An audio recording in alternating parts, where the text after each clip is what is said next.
eu resolvi fazer uma caixinha de perguntas diferente. Por quê?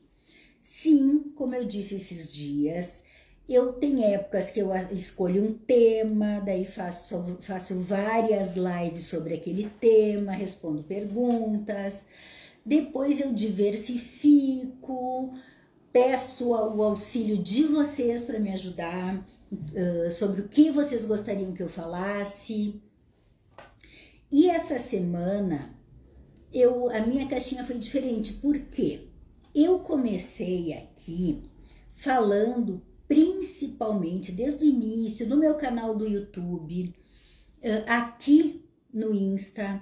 Muitas vezes eu até lancei curso direcionado para mulheres, porque no dia a dia, em vários lugares, aqui no próprio Insta, eu costumava ver o quanto as mulheres se identificavam, o quanto participavam. Só que eu fui me dando conta nos últimos tempos do quanto os homens vêm aderindo, vêm participando, e não é uma divisão de olhar, mas o que acontece? Eu notei que muitas vezes os comentários e as questões masculinas eram um pouco diferente das femininas. Até quando eu fiz aquela série sobre separação, tinha diferença, por exemplo, na maioria dos casos, os filhos tendem a, não é sempre, gente, viu? Mas tendem a ficar com a mãe, digamos. E alguns homens me pediam para falar, tá, fala sobre a saudade, num convívio diário com os filhos. Então, por essas e várias outras questões, eu resolvi essa semana entender mais também, né, essas pessoas que me acompanham, e eu abri uma caixinha para o público masculino. Porque também mandavam muitas mensagens inbox com dificuldade, eu fiquei me perguntando, será que muitas vezes os homens têm dificuldade de conversar com as pessoas à sua volta, e aí, ou de se sentir escutados, e aí é mais fácil falar inbox com alguém, mandar mensagem, uma pessoa que sabe, né, anos de experiência sobre relacionamento, sobre família. Então, por estas questões que eu resolvi fazer essa caixinha essa semana, uma semana diferente. E olha, eles aderiram. A primeira pergunta feita foi: como lidar com desentendimentos sem ser 8 ou 80? Boa pergunta. Olha só, primeiro, por essas razões que eu gosto que vocês me façam perguntas e que vocês me tragam temas. Talvez eu não pensaria em falar sobre isso numa live, se alguém não tivesse perguntado. Então, assim, como lidar com desentendimentos sem ser 8 ou 80? Primeira questão que eu pensaria, pensando nesta pessoa que perguntou: como é o seu perfil? Você costuma ser 8 ou 80 em vários campos da sua vida? Porque a tendência da gente, geralmente, é ter uma espécie de padrão. Eu disse geralmente, por gosto. Por quê? Pode acontecer de nós nos organizarmos mais em uma área da nossa vida e deixarmos outras áreas. Eu diria que eu vejo muito, por exemplo, aqui no consultório, pessoas, e isso eu falo independente de gênero, tá? Pessoas que, às vezes, por exemplo, no trabalho, conseguem crescer, se desenvolver, amadurecer, ser bons profissionais, mas às vezes em alguma área da vida afetiva ficam travadas. Eu costumo até dizer que existem algumas pessoas que crescem emocionalmente, eu não tô falando cognitivamente, Não tô falando que é o desenvolvimento intelectual que fica travado, mas o emocional é como se fosse assim, eu tenho 40 anos de idade, então, né, profissionalmente ou em várias áreas, eu estou com os meus 40 anos, mas no campo afetivo ou na minha relação com a minha família, eu permaneço uma criança de 12 anos. Então, por isso essa pergunta inicial. Oi, Marcinha, bem-vinda. Por isso essa pergunta inicial. Como você é? Você costuma ser 8 ou 80 em vários campos da sua vida? Porque sim, a tendência é, por exemplo, eu posso estar mais maduro e mais desenvolvido numa área, menos de outra, mas a gente tem uma espécie de padrão de conduta que é quem a gente é. Então eu focalizaria isso. Você que me perguntou como evitar lidar com desentendimento sem ser 8 ou 80. Eu estou repetindo várias vezes para as pessoas que estão entrando. Você tem essa tendência de ser 8 ou 80 em vários setores da sua vida? Será que não é só nos desentendimentos relacionais? Mas no trabalho, nos estudos, eu vou, me dedico, faço, daí a pouco me frustrei ou cansei, larguei tudo de mão. Isso é ser 8 ou 80 também. Muito bem. E aí, a segunda questão, já que a gente, pelo que eu entendi da pergunta, nos desentendimentos, me pareceu nas relações afetivas, eu diria, o que significaria 8 ou 80 para você? A gente tem uma espécie de, né, a gente imagina, tem uma visão sobre o que é isso, mas eu especificaria para a pessoa que pergunta isso e para, em geral, ir também pensando como age. Porque o legal das lives é a gente poder também, a dúvida de um pode se encaixar em vários setores de outras pessoas. Então, assim, volto a perguntar, o que seria 880? Para uma pessoa que se sente assim ao lidar com desentendimentos num relacionamento. Não seria, e foi o que me ocorreu, de às vezes se irrita, briga, discute, outras horas faz o oposto, é aquela pessoa que a gente chama assim, é concordino. Concordo com tudo, digo amém, digo sim, faço qualquer coisa para não me incomodar. E às vezes, quando se irrita, pode estourar. Essa é uma das questões. Então, eu começaria pensando por aí, né? Quais são as minhas características que me levam a ser 8 ou 80? Como eu tô me colocando nessa relação? Que a forma como eu me coloco talvez possa estar me fazendo andar nesses extremos. De às vezes ser muito passivo, outras vezes muito impositivo. Que quando a gente entende o papel da gente, a gente já começa a fazer movimentos de cuidar e pensar. O que está me acionando agora, esse 80? O que está me fazendo ser tão belicoso agora, nesse momento? Ou, o que está acionando em mim agora que eu seja esse 8? Esse devagar, esse sem posicionamento? E aí, do ponto de vista prático, concreto, como lidar na hora do desentendimento conjugal? O que fazer? Primeira coisa que eu diria, num desentendimento, é importante a gente aprender a escutar. Mas escutar de verdade, gente. Escutar, parar e ouvir o que a pessoa está dizendo, tá? Desarmado. E esse é o principal.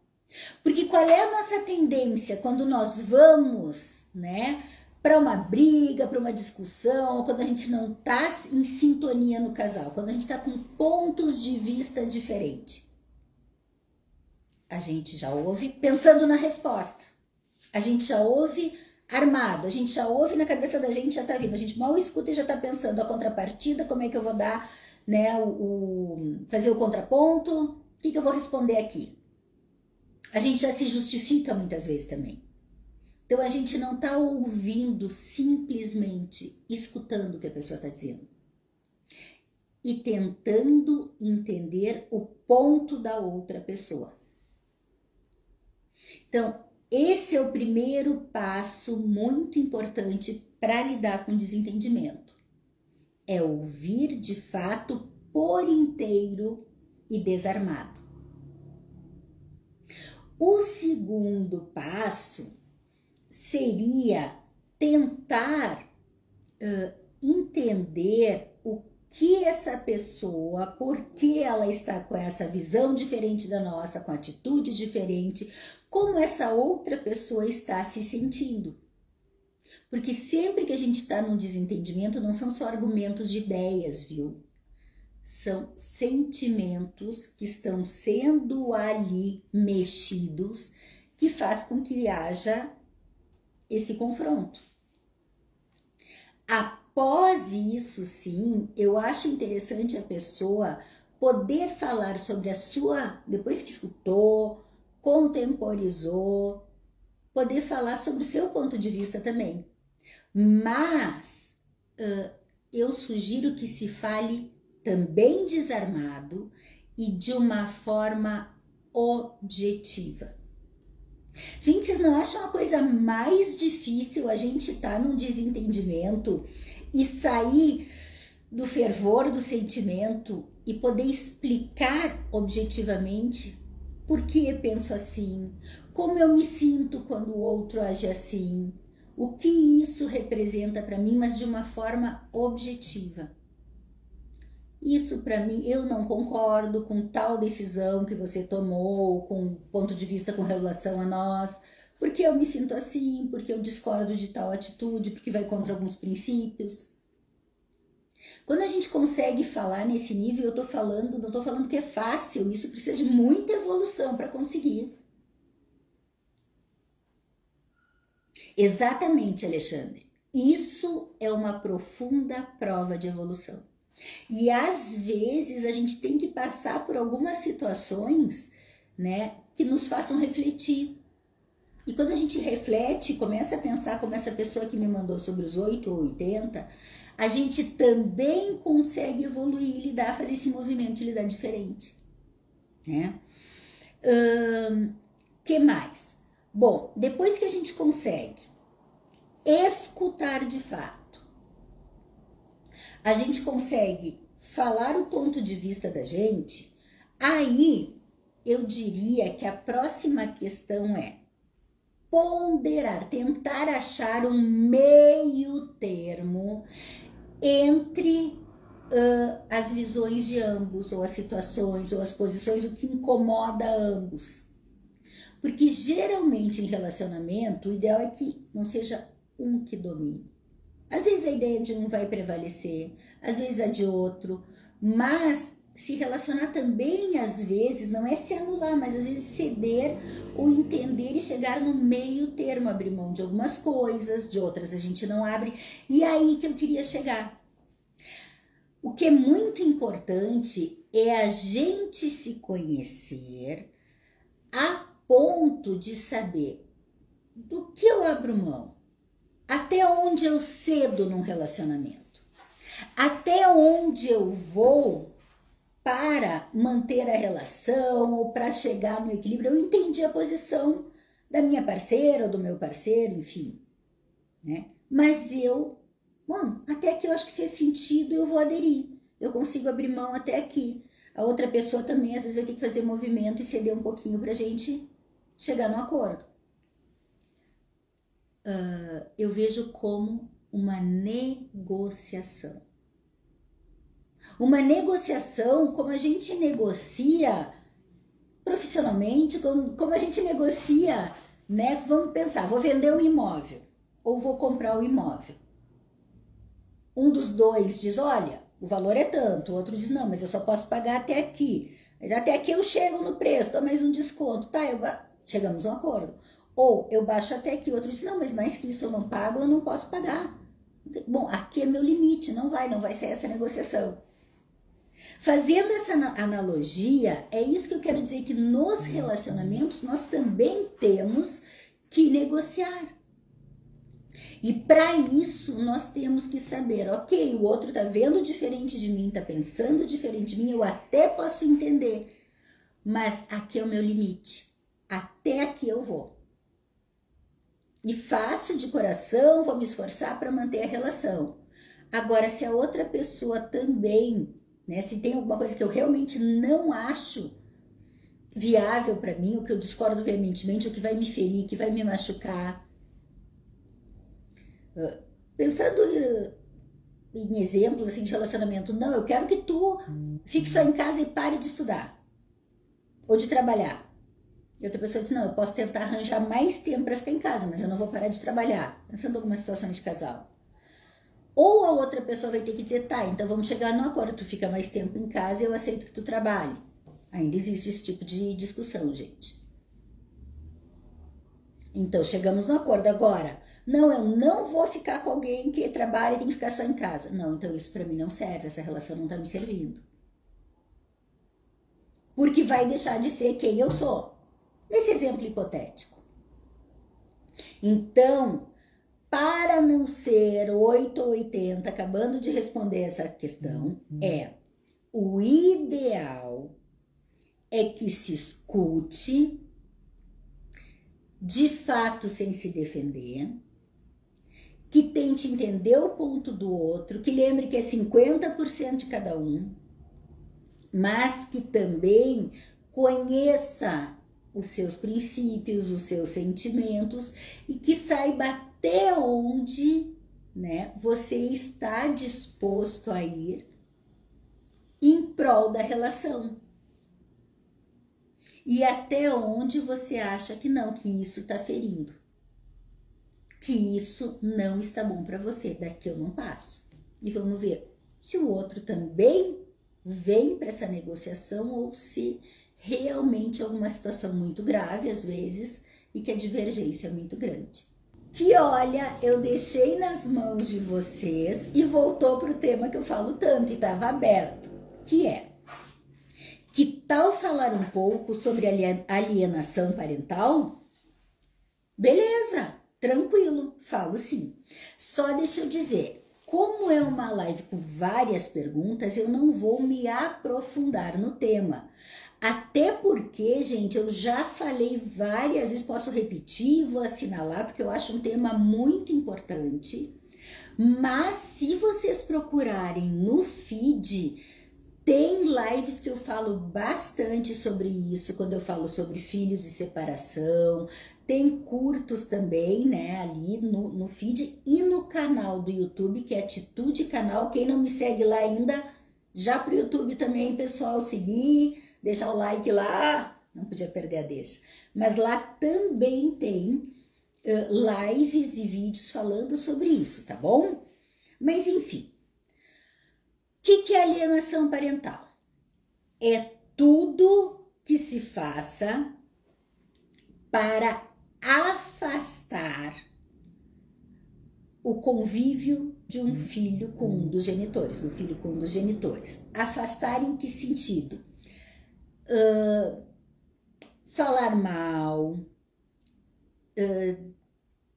prejudicar a imagem que esse filho tem do genitor, destruir a imagem, né? Quando um dos genitores tenta destruir a imagem que um filho ou os filhos têm do outro genitor, né? E a alienação parental não precisa necessariamente ser feita só pelos genitores, viu? Muitas vezes, tem que deixar claro, muitas vezes, né, um não fala mal do outro para os filhos, mas vem uma avó, uma tia, um vô e começa a minar a imagem que esta criança ou esse adolescente tem, né, do pai, da mãe, enfim, de quem for o que não estiver ali. E isso faz com que este filho comece a ter repúdio daquele genitor. Pode acontecer e vai afastando. Por que acontece isso? Muitas vezes a raiva que aquele genitor tem do outro é tão grande que é quase como se ele se vingasse do ex através do filho. Só que ele não se dá conta, a pessoa que faz isso não está se dando conta de que está prejudicando é o próprio filho. Porque isso gera muitos sintomas nas crianças e nos adolescentes. O mínimo que acontece por baixo é esse filho ficar ansioso, ficar com conflito de lealdade, porque é desconfortável ouvir um genitor falar mal do outro.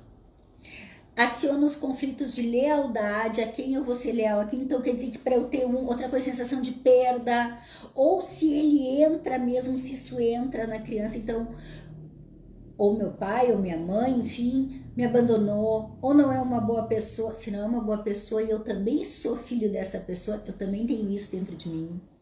Pode dar, então, além de crise de ansiedade, ficar deprimido. E isso mesmo, Lina, ficar revoltado, ficar agressivo, vai mal na escola, às vezes se sente rejeitado pelo outro. E, gente, eu não tô falando de coisas concretas. Eu não tô falando assim, ó, que nem acontece, já me perguntaram, tá, Daniela, mas eu não tô com dinheiro para comprar as coisas pro meu filho ou para levar ele em tal passeio da escola para dar. Por quê? Porque no caso o filho mora comigo, tô lembrando de uma situação concreta, só para dar um exemplo. O filho mora comigo, eu tenho X que eu ganho, que tá no meu orçamento, e o complemento para dar as coisas pro filho vem da pensão do pai. E tem passeio da escola e eu não tenho como pagar esse passeio porque eu não tenho como comprar comida. Vai fazer falta no mercado. E eu não posso falar isso pro filho e eu tenho que assumir, eu ouvi isso com dor, eu tenho que assumir sozinha que o meu filho não vai no passeio, eu vou ter que levar a culpa que eu não tô dando? Seu pai que não deu o dinheiro que compensaria? Eu já ouvi.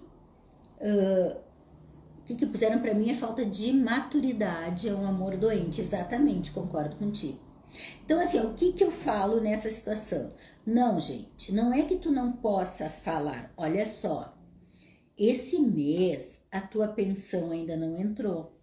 Sem a pensão, que é para complementar esse tipo de despesa que a gente tem, né? Que é para alimentos, para manter as suas coisas, sem essa pessoa, a mãe não tem como pagar isso. Infelizmente, gostaria de te dar, mas não dá, porque a situação é essa. Vocês vejam bem, eu falei mal do outro genitor, eu fiz juízo de valor, não. Então, isso não é alienação parental, porque a gente também tem que cuidar, mas é mostrar a situação.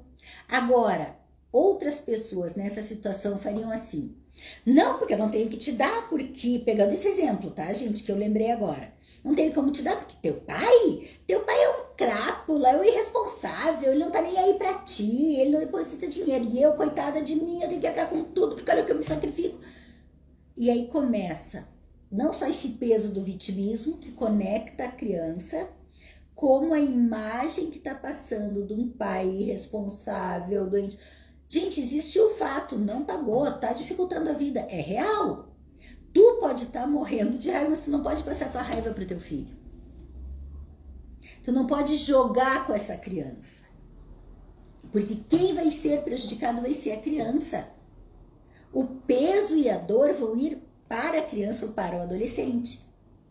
Então, pode ser o excesso de raiva. Já vi situações em que os pais ou o pai ou a mãe, alguém estava com tanta raiva do ex que enxergava o filho, não, olhava para o filho e não enxergava o filho, enxergava o ex-parceiro ou ex-parceira.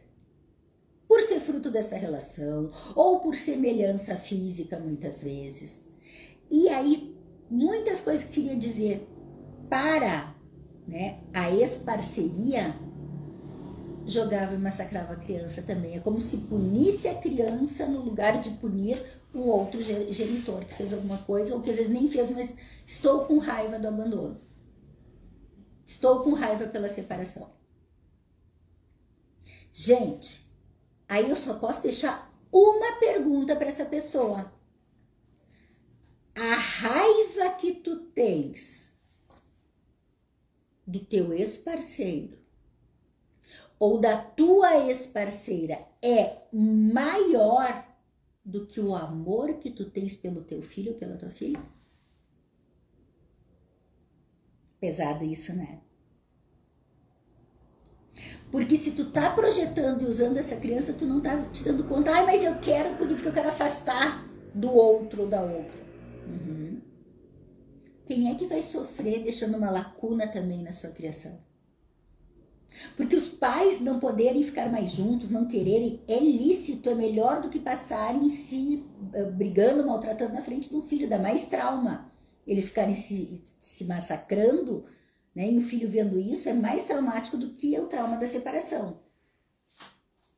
Só que eles não podem, eles têm que minimizar os danos. Eles têm que ambos continuar no convívio. E se a gente sabe que é importante pro filho conviver com outro genitor, a gente tende a incentivar esse convívio e deixar discussões, brigas, mágoas de adultos são dos adultos. A criança é filho de ambos e tem que ser preservada. O adolescente, enfim. Outra questão são pais que têm dificuldade, quando eu falo pais é genérico, tá? Pode ser pais, mães, enfim. Que têm dificuldade de lidar consigo mesmo sozinhos. Momentos a sós, com a sua própria companhia. Pais que têm dificuldade, que não construíram uma vida sua dentro de um casamento, de uma relação. O que acontece? Separou, às vezes nem tá com tanta raiva, ou tá, mas não é para tanto, do ex ou da ex.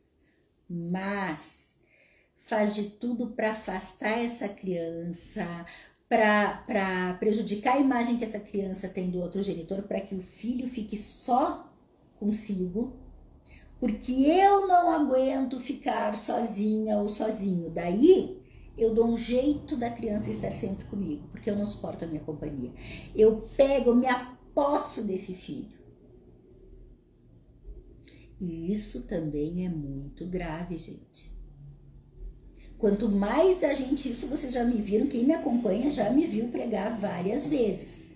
Quanto mais eu me aposto de mim e da minha vida, mais eu consigo liberar meus filhos para que eles também sejam pessoas saudáveis, independentes, livres para crescer, para irem fazendo as suas vidas. Isso é muito importante. O que mais sobre isso que eu botei? Ah, outra coisa que eu lembrei.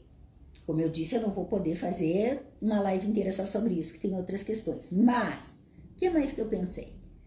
Gente, quando você pratica alienação parental, quando você tende a afastar o filho do outro genitor e quer sempre ter esse vínculo para você, você não está se dando conta que também está liberando o outro do compromisso com essa criança.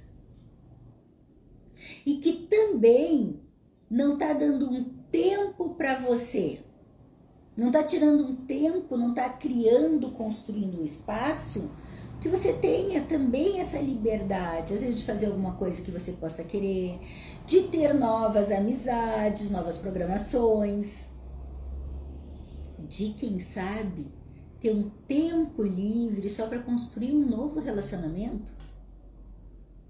Então, quando você rouba através da alienação, né, o vínculo do seu filho com outro genitor, você também está roubando alguém que te ajude, que tu compartilhe essa criação. Não é compartilhar de estar junto, vivendo junto, mas é compartilhar nas responsabilidades, na divisão do tempo, no poder ter a liberdade de organizar o que eu sempre falo, o plano de parentalidade, cada um tem o seu fim de semana com o filho para curtir o filho, o outro o final de semana para realmente ser um homem, uma mulher livre, que talvez possa fazer atividades, alguns passeios, namorar, né? Então tu também tá roubando coisas de ti.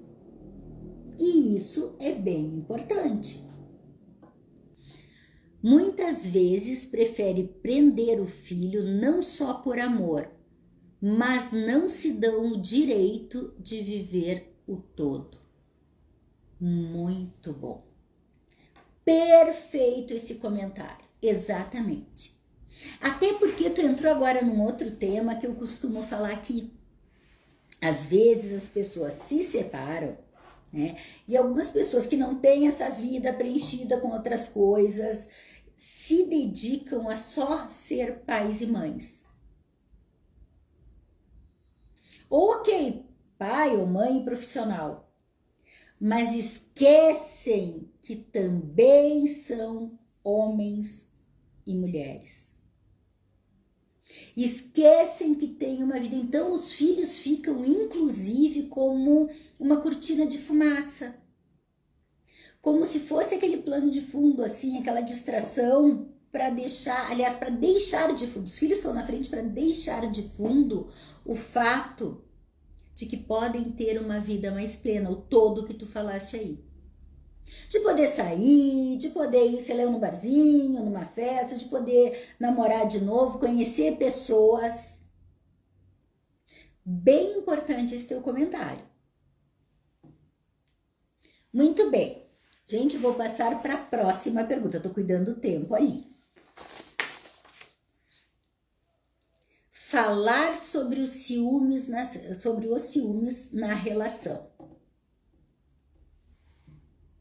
Boa pergunta, bom comentário. Falamos. Olha só, vamos pensar no ciúme. Tem gente que não vai gostar de ouvir o que eu vou dizer nesse início, mas eu já explico. Calma lá.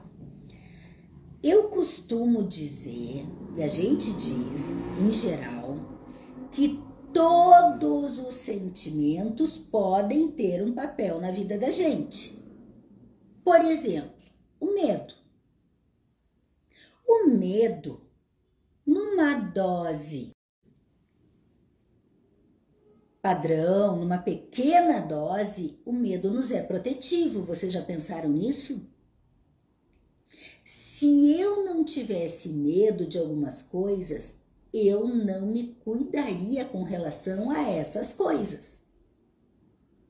Então, por exemplo, medo, vamos ver, a gente tem medo de ser atropelado, ninguém quer ser atropelado.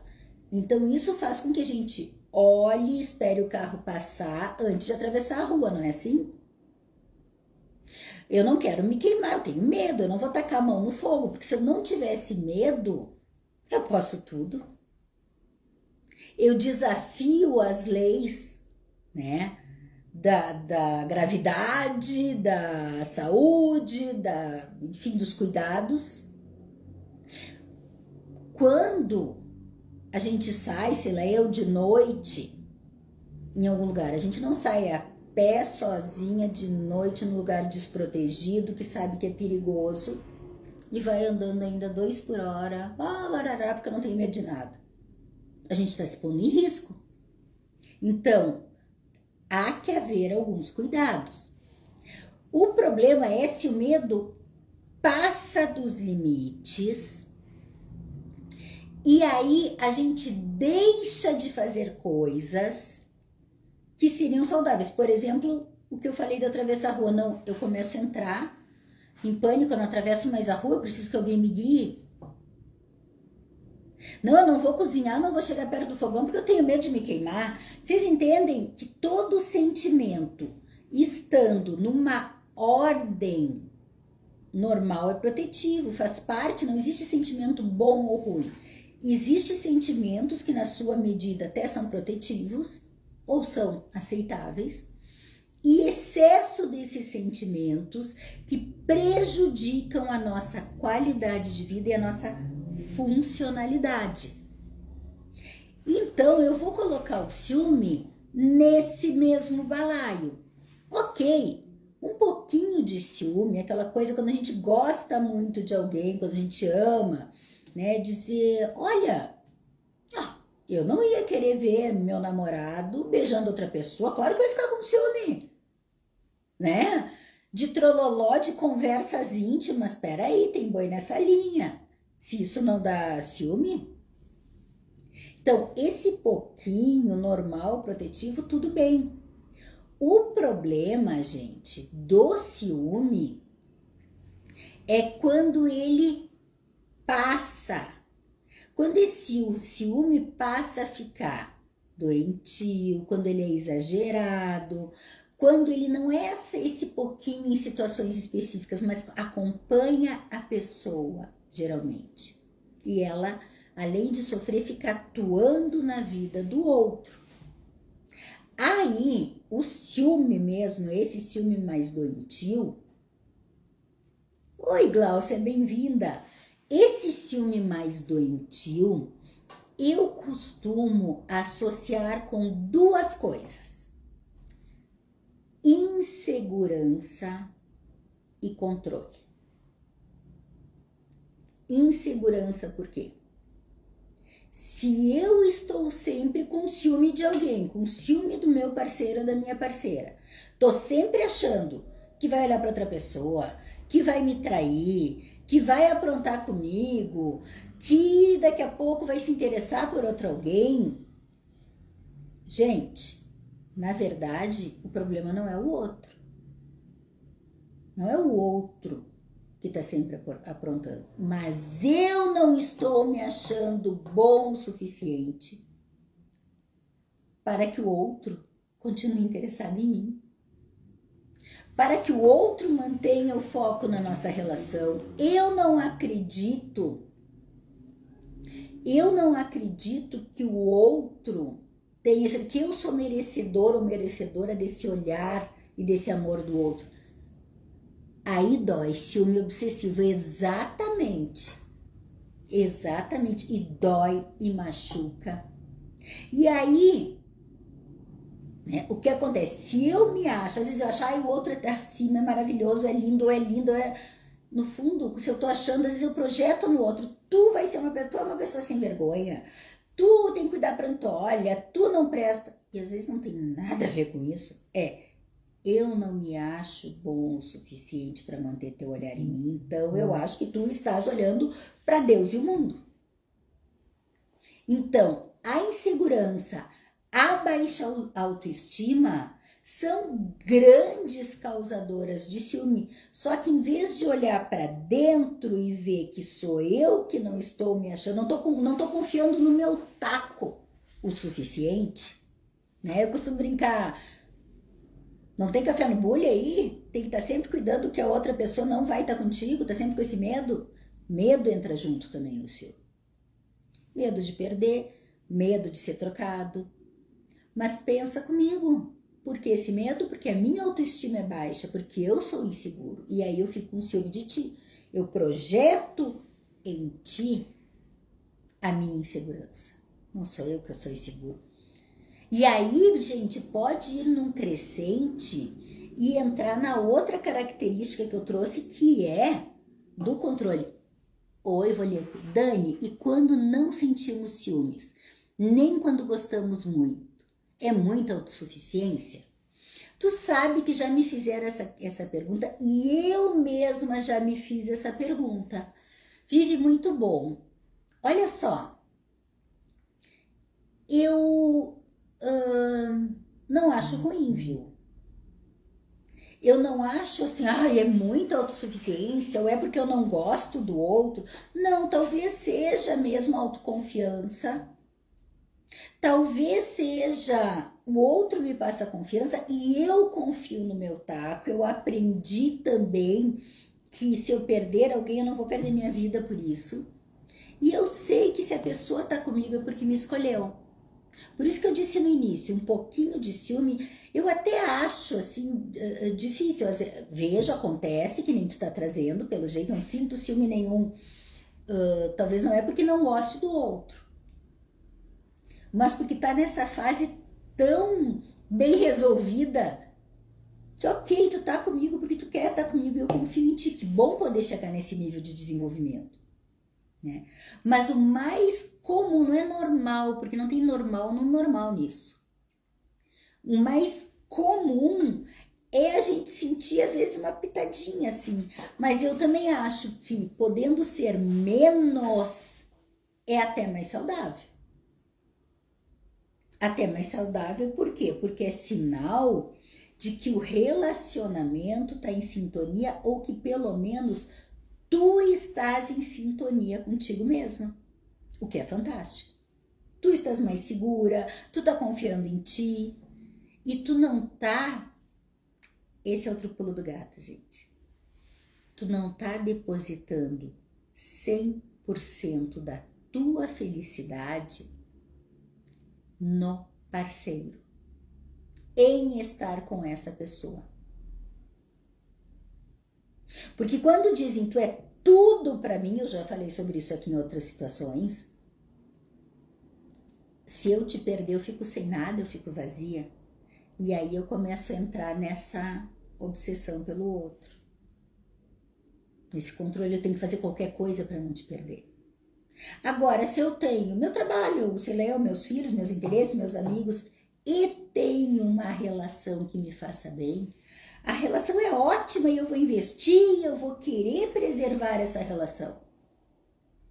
Mas eu não vou ficar nesse controle obsessivo. Então, de novo, ciúme tem muito disso também, tá? Do controle. A insegurança, porque se eu fico insegura, eu quero controlar a tua vida. Eu vou aos poucos te cerceando, e às vezes são pessoas que já têm características de serem mais controladoras em geral. Tem algumas pessoas que a autoestima nem é tão baixa, mas são controladoras. E que aí ficam querendo controlar a vida do outro. Controlam o que fazem, onde vão, com quem vão. Controlam o olhar do outro, gente. Tu olhou pro lado. Sabe quando a gente vai numa festa, num bar, com um marido, namorado, namorada, quem quiser. E a gente olha, não é olhar de ficar secando ninguém. Olha o movimento. O ciumento patológico, pra quem tu tá olhando? Tá dando em cima de quem? Aquele cara tá olhando pra ti. Aquela mulher tá olhando pra ti, porque mulher também não é homem ou mulher. Não é exclusividade de gênero isso, viu? Então, gente, isso vira uma doença. E vai cerceando, vai sufocando, vai controlando. Outra coisa, tu vai sair com esse vestido, agora tá muito curto, tu não vai sair assim. Já é o antes ainda, né? Então, do ciúme pode ir levando, e claro que isso pode ser uma tendência que já deve ser uma tendência que já está dentro da pessoa, vai levando a um relacionamento abusivo. Porque tu começa a fechar, cercear a pessoa, e daí eu quero falar sobre a postura, que o alvo do ciúme, quais são os caminhos? Um dos caminhos, gente, tem muita gente que começa a se encolher para não criar conflito, para não criar briga. Eu não, nem olho pro lado. Quando a gente diz, eu chego na festa e sento, que nem me mexo, não olho para nada. Que festa foi essa? Isso foi festa ou foi um martírio? Não falo com ninguém, não cumprimento os amigos, passo reto, e aí começa a se fechar, a se abafar, a se encolher.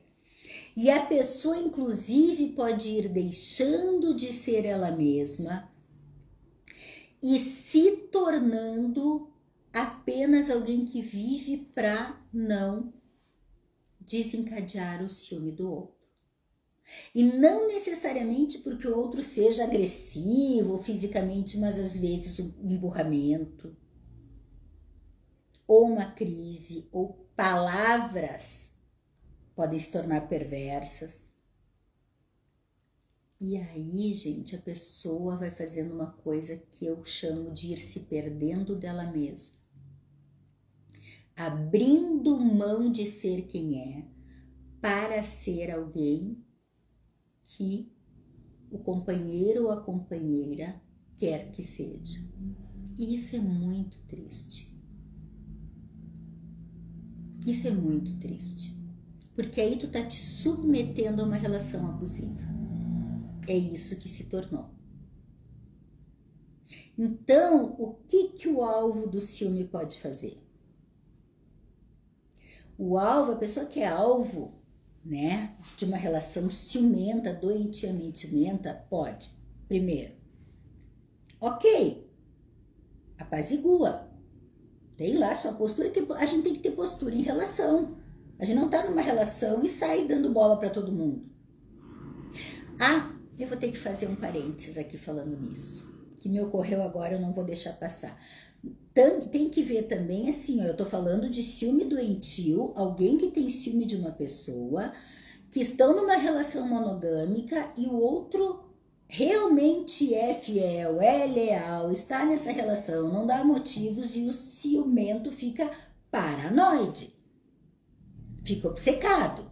Eu tô falando desse tipo de relação. Porque existem algumas relações abusivas que podem ser por parte de homens ou de mulheres, já tô até saindo do foco do tema aqui, se fosse redação estava reprovada, mas enfim, aproveitando que algumas pessoas que traem, que aprontam, que sim são infiéis, que sim tem outros, mas quando o parceiro ou a pessoa começa a mostrar, tô desconfiando, tu sumiu tantas horas, o que tá acontecendo? A pessoa diz, tá louca? Ou tá louco? Tu fica criando coisa na tua cabeça. Ele tá dando todos os sinais de traição, está sim desencadeando o ciúme no outro com motivo, gente. E ainda faz a pessoa achar que está louca por estar desconfiando e a pessoa ainda se sente culpada. Aí é outra situação, tá? E muito mais muito perversa também. Então, assim, que o alvo do ciúme, em estando, né, nessa relação, os dois dentro, os dois cumprindo com os combinados e ainda assim com ciumento, doentio, cerceando. Primeiro, então, mantém sua postura. Continue a ser quem você era. Se você é uma pessoa sorridente, expansiva, mas não tá fazendo nada, tu não vai deixar de ser isso. Agora, tu pode apaziguar, olha só, essa pessoa sou eu. Essa é quem eu sempre fui, ou esse é quem eu sempre fui. Eu tô priorizando e vou priorizar nossa relação, nós vamos fazer coisas juntas, mas não queira que eu mude. Gente, não mudem. Vocês, sejam leais a vocês e também... Olha isso, eu não sei se vocês não contam, quando a gente muda muito em função para agradar o outro, não é mudar com a evolução, que mudar é saudável para evoluir, para crescer, mas mudar em função do outro, para me tornar quem o outro quer que eu seja, eu deixo de ser inclusive a pessoa por quem o outro se apaixonou. Eu perco as coisas que me faziam interessante aos olhos desse outro. Já se deram conta disso? Então, assim, pode apaziguar, dá uma tranquilizada, mas não se tornem aquela pessoa que tem que o tempo inteiro explicar tudo, que tem o tempo inteiro que se justificar com medo. Primeiro, porque tu tá dando espaço para o outro te controlar, para além das negociações e combinações de casal. Segundo, porque também daqui a pouco tu começa a te explicar, o outro vai começar, tu tá incrementando a fantasia, o outro vai dizer, tá explicando demais, o que ela tá aprontando, o que ele tá aprontando. Então, começar o tempo inteiro a viver em função de ter medo do ciúme do outro, de obedecer às crises de ciúme do outro, tu tá te perdendo de ti. Sabe aquelas pessoas, eu não consigo ir até a esquina, eu tô aqui conversando com uma amiga ou com um amigo, eu tenho que tirar foto. É diferente ser assim, oi, olha com quem que eu tô, e manda uma foto lá pro marido, pra esposa, pro namorado, enfim. É diferente do que o outro, onde é que tu tá? O que tu tá fazendo? Tu tá mesmo na casa, tu tá mesmo na janta das amigas? Tem que tirar foto pra provar. O tempo inteiro. O que eu disse, vai cerceando, a pessoa vai se encolhendo, e o que vai acontecer? Além de se perder dela mesma, como tu disse, de perder a identidade, e aí vai se deprimindo, porque tu deixa de ser quem tu é, tu deixa de ser a pessoa que tu conhece, que tu talvez gostasse de ser, que é o ideal.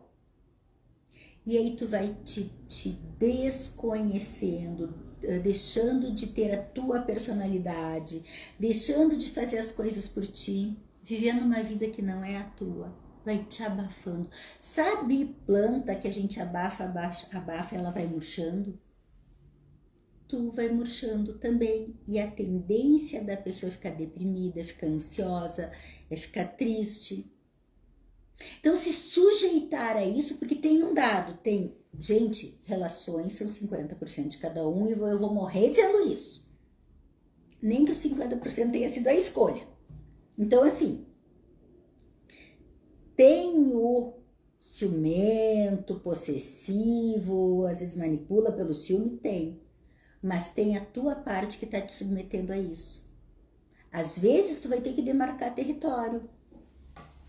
Tu não tava na tua amiga, tu tava, sei lá, eu com o namorado, com outro, com o amante. Não tava com um, tava com 5. Porque se tu começa a entrar muito na conversa, tu tá abrindo espaço. Aí, se você vê que tá nesse nível, que tá um ciúme doentio, o que você pode fazer? Mostre pra pessoa. Se a pessoa não se dá conta ou não consegue mudar, encaminha para uma terapia, vai ter que pedir. Olha só, tu tá acabando comigo, tu tá me sobrecarregando, tu tá me deixando mal, a gente não pode mais continuar assim, porque senão essa relação não vai dar certo. E eu não tô falando em ameaça, aí entra a identidade. Não é ameaça, se tu não fizer terapia, eu separo. Não, não é nesse sentido. É mostrar que tá tão prejudicial, que o outro está tão doente em função do ciúme, que vai acabar minando essa relação. É simples. É o que eu falei antes sobre desavenças nos relacionamentos. Seja objetivo. Tá? Agora, se a pessoa não vai procurar ajuda, se a pessoa nega, e se a pessoa ainda diz, mas eu tenho ciúme porque eu te amo demais, então eu te controlo demais, mas eu tô aí te cuidando. Ah, tem tudo isso. E se a pessoa não vai mudar e tu tá vivendo o inferno em prol dessa relação, porque sim, a vida se torna um inferno, tu deixa tu te cuidando de tudo quando é nesse nível de patologia. Aí, por mais que tu diga, mas eu amo aquela pessoa, a minha pergunta é, a quem tu amas mais? Ao outro ou a ti mesmo ou a ti mesma? Tu vai te manter numa relação que tá te doendo, te prejudicando, te cerceando, às vezes maltratando em função desse ciúme, por amor ao outro, e o amor a ti onde fica? Tem horas que quando a coisa está doentia pra gente, o que nos resta é fazer uma escolha. É fazer uma escolha, e a escolha saudável é escolher pela saúde emocional, às vezes até física da gente mesmo. Por mais que isso doa. Eu costumo dizer, pedir que botem numa balança. O que vai doer mais? Às vezes tem que sair de uma relação assim, que tá nesse nível, né? O ciúme tá minando tanto que tá doentio. Ou permanecer, ir deixando de ser quem tu é. Deixando de ter a tua vida, a tua personalidade, as tuas características, deixando de ter a tua identidade. Ai, Daniela, mas se eu acabar essa relação vai doer muito? Sim, vai doer. Cirurgicamente, eu digo.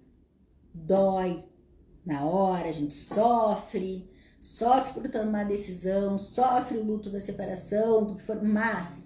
E se tu ficar numa relação assim com uma pessoa que não quer, tu dá a chance, tu pede, tu tenta que mude, a pessoa não faz nada. E vai continuar e isso tende a piorar. Tu não vai estar doendo de conta-gotas ao longo da vida? Eu diria que é aquela sensação de uma morte lenta, porque tu vai matando aos poucos quem tu és e as tuas características. De novo, para encerrar esta questão, eu deixo a pergunta sempre: a quem você ama mais? Quem é a primeira pessoa da qual você tem que cuidar? A qual você tem que proteger? Porque também, gente, é muito fácil a gente botar a culpa no outro. Porque ele é ciumento, porque ela é ciumenta, porque ela me controla, porque eu sofri uma vida inteira com ciúme. Mas tu tem uma escolha. A gente tem que cuidar para não ser vitimista nessa vida. Ah, eu tô sempre vítima do outro, mas peraí. E as tuas capacidades de assumir tua vida? De ter atitude, de assumir tua vida, de cuidar de ti? Não, sinto dizer para cada um e cada uma de vocês. Em casos assim, podem ter sido vítima no início, tipo, não sabia que seria assim e começou, mas permanecer é uma escolha, por mais doida que seja. Aí se você permanece nessa relação, mesmo com toda a tentativa, com todo o esforço, aí você não está sendo vítima do outro, você está sendo vítima de você mesma ou de você mesmo por escolher permanecer. Acho que dói muito mais a gente se perder da gente mesma do que a gente perder o outro, ou se perder do outro. É muito mais doido. E aliás, ciúme dá pano pra manga mesmo. Olha, por isso que eu amo quando vocês me fazem perguntas. Gente, toda segunda-feira, se eu não consigo tempo de manhã, que às vezes eu começo às 7h30 na segunda e vou, né? Se eu não consigo de manhã, de tarde eu abro caixinha de perguntas. Vão, participem, se não fosse a pergunta da pessoa que pediu para eu falar de ciúmes, talvez eu não tivesse tido essa ideia, né? E eu tô vendo que realmente a gente tem muito o que falar sobre isso. Olha só, voltando. Para encerrar o que eu estava falando com a Catiane comentou ali que dói mais se perder da gente do que perder o outro. Sim, e tu sabe, Cati, tu que comentou, a minha teoria. Você sabe a história do tirar o band-aid? Quando a gente dá um curativo, né, coloca o band-aid, a gente tem 2 jeitos de tirar. Tá bem grudado, o curativo qualquer, eu que chamo de band-aid. Tu pode tirar devagarinho, devagarinho, devagarinho. Ai, pra não doer, daí puxa um pouquinho, dói, para. Puxa mais um pouco, ai que dor, tá muito grudado, ai, socorro. E vai tirando, e vai doendo, e vai tirando, e fica aquilo, e fica aquela angústia. Ou, simplesmente, tu pega o band-aid e arranca. Dói tudo de uma vez só, mas também já tá resolvido e vai aquela dor no susto e já passa. E não fica aquela dor aos poucos, horas a fio. E mais angústia. E mais não vai acabar nunca. Então, assim, eu sou a pessoa, Daniela, falando do meu ponto de vista, que eu sou a pessoa que prefiro tirar o band-aid de uma vez só. Tá sofrendo? Tá doendo? Eu vou ficar o resto da vida, vou ficar aos pouquinhos tirando. Aliás, isso também responde uma outra pergunta que eu vou responder semana que vem, tá? Sobre como encerrar sem magoar, mas isso espero vocês quarta que vem. Então, gente, a minha postura eu tô vendo, eu tô dando uma chance, sou bem eu mesmo, tu me conhece, é minha cara ser assim. Então eu dou uma chance, eu dou 2, tento resolver. Não tá dando, eu vou ficar tirando o band-aid quando eu decido, demora pra entrar às vezes, demorava. Agora, a gente vai se conhecendo e vai aprendendo o que funciona e o que não funciona pra gente. Vai doer? Vai. Então deixa eu arrancar esse band-aid de uma vez só do que ficar sofrendo de conta-gotas. por anos e anos ou o resto da vida. Essa é a minha postura. Cada um tem que se conhecer, botar na sua balança e ver o que faz sentido para você. O que você prefere? Ficar vítima dos outros, que no fundo você vê que é vítima de você mesmo pelas suas escolhas, ou assumir a responsabilidade pela sua vida, mas poder fazer as próprias escolhas. É meu modo de ver, tá bom?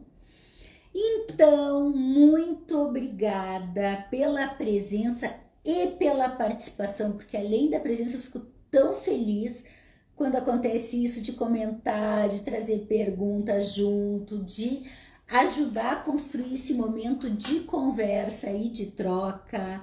Muito obrigada a cada um de vocês e até quarta-feira que vem.